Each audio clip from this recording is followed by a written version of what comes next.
So as you can see, that is completely clear in there now, which means all of the aqua sol, what's it called?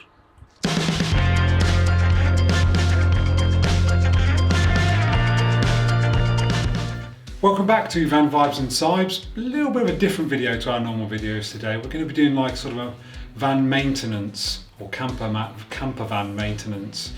So part and parcel of owning a campervan is various different little jobs you have to do as part and parcel of that. So cleaning it is one of the things we're going to show you today, although that will just be a time lapse because that would be majorly boring watching us clean the van. And then we're also going to clean the water tank. Now, supposed to do this in between the seasons, so in the off season you start the new season, you clean the tank. I mean, we didn't really use it a lot last year, so because obviously we've not had it that long, so we've not done it so far, but today we are going to do that, and then at the end of the video we'll show you something new that we've bought for the van. But let's get into cleaning the water tank.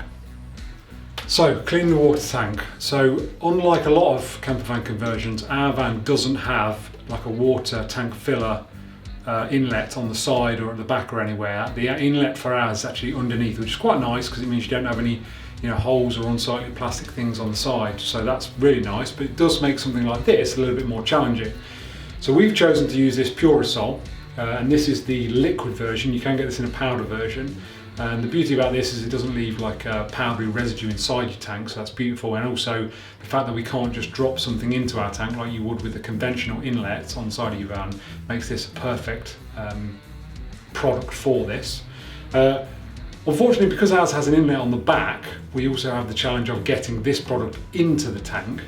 So I've come up with this little item from Amazon. Now this is actually something you would put on your hose when you're cleaning your car. You would fill this with like detergent basically, and then it would dispense the detergent as you hose off your car or brush your car off or whatever. Now I'm going to actually fill what we need of this product into this, and then obviously as we put water into the tank through the rear inlet, this will empty into the tank and obviously clean the tank. The advice with this product is you put it into your tank while filling the tank, you run it through your tap, so that's up to the tap in the van, and then you leave it for a period of 2 to 12 hours to work its magic, so to speak, in the tank and all the pipe work and that. And then after that period of time you drain it and you put a fresh set of water through to like a rinse, and again turn the tap on in the van to get rid of any of the chemicals, and then you can fill it up and you're good to go. So let's get this into the tank.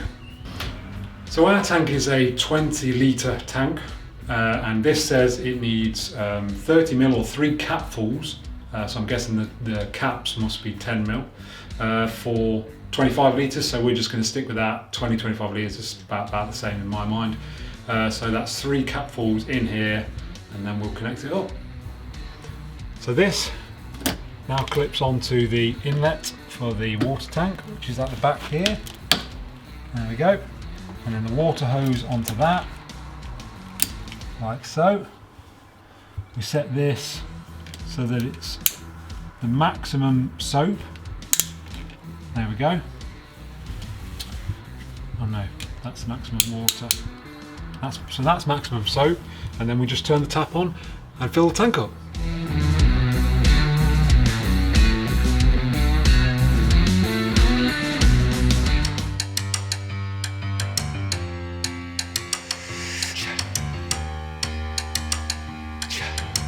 So as you can see, that's completely clear now, slightly yellowy before, which means all of the Purasol is now in the tank. Tank is full.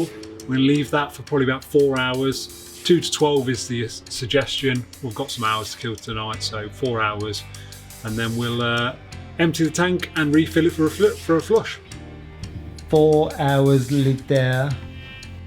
So we left that to work for about 4 hours. Now we need to drain the tank of the water and the chemical, and then we need to fill the tank up with just clean water. That will rinse the tank out. We need to make sure we turn the tap on inside, so that also rinses out the tap on the inside. Then we drain all that down again, and then we can finally fill it up, ready for the next trip away.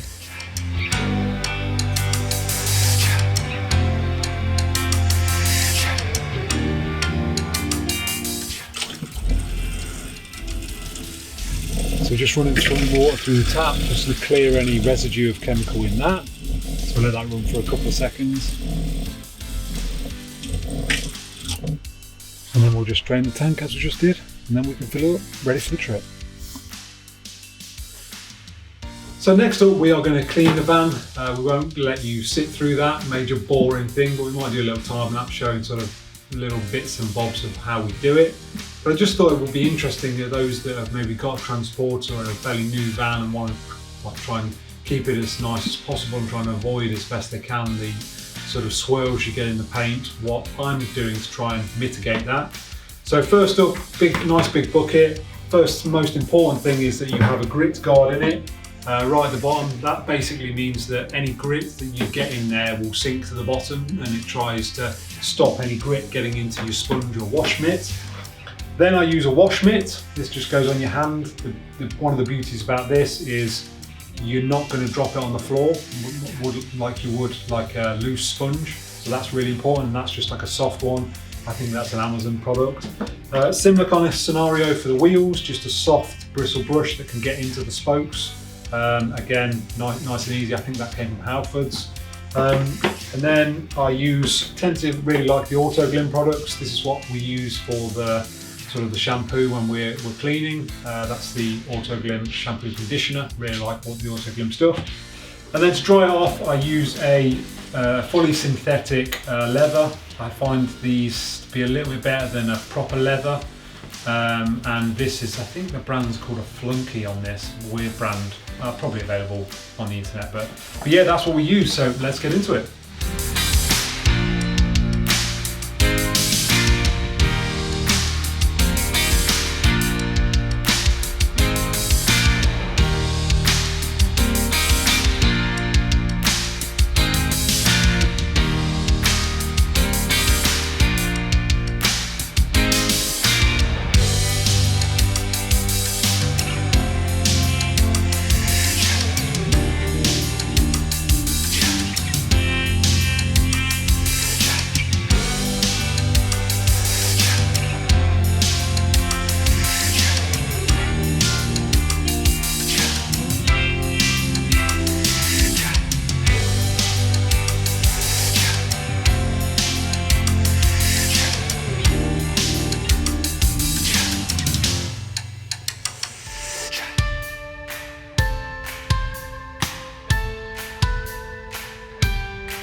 So to finish this video, we just thought we'd talk you through something that we've just got for the camper. We've got some crockery for the camper, but this was like a nice little uplift on it. Some nice features that we'll talk about in a minute that sort of meant, once we'd seen them, we really liked them. We saw these at Purely Outdoors. Yeah, Purely Outdoors. Which is in Nuneaton and also online. We also saw these at the Caravan Camping and Motorhome show. But unfortunately both of those were sold out of the colour and pattern that we liked, which I think is quite typical of a lot of things at the moment in the sort of the camping industry. But you managed to find them online, didn't you? Yes. Just randomly. Yeah. And I think how much were they? About £60. Yeah, I think that's what they retail for. Yeah. I think some people do slightly better prices than that, but I think that's what the RRP sort of thing is. It was one of those where I was like, that's the only place that has the colour we want, so I just, yeah. Yeah, I guess in some whatever the price they were, we were getting them. In some respects, it was similar to the awning, wasn't it? If you find somewhere that's got it in stock and they look like a reputable, like, internet site, because there are some dodgy ones on the internet. Yeah. Then you need to bite the bullet on stuff that you want, because it seems like as soon as stuff goes in stock at the moment, it's straight away out of stock. Yeah. But anyway, I digress. So this is a 12 piece. Yeah. So 4 little plates, 4 big plates, 4 bowls, and yeah, some of the key features that we really like about this. Firstly, they feel, although they're melamine, they feel a bit more like crockery, don't they? They don't feel so plasticky, which is really nice. They've got a real like chunky feel to them, which you tend not to get with the melamine stuff. It tends to feel a little bit flimsy. It doesn't feel as plasticky as some of it does. It does say Stone Touch, that's one of the things it says on it. So that's really nice. Really like the pattern. It's very similar to a pattern we've got from from a crockery set we have in the house, which is really nice. But one of the really nice features I really like about this is underneath it has a rubber on all of the items, like a rubber like circle, disc, I don't know, sort of like band on the underside basically, and it means that not only are they non-slip, which is great, but also when they're in your cupboard, obviously you've got rubber to rubber, which means that they aren't going to be rattling around, which is something I really think is going to be brilliant. So yeah, the old plates do rattle around in the cupboard a little bit, don't they? Yeah, I mean it's not too bad. But I mean, you see that's yeah. I mean, if you imagine if this was rattling around, you know, it's not really making much noise at all. So that's brilliant. So that's the update of what we've added to the van this time. Yep. So I hope you enjoyed that sort of bit different video, bit of maintenance, something we've added to the video. If you did, give it a like. If you're new here and you've enjoyed watching us and want to come along with our travels, then subscribe to the channel, and we'll see you in the next one. See you in the next one. Bye. Bye.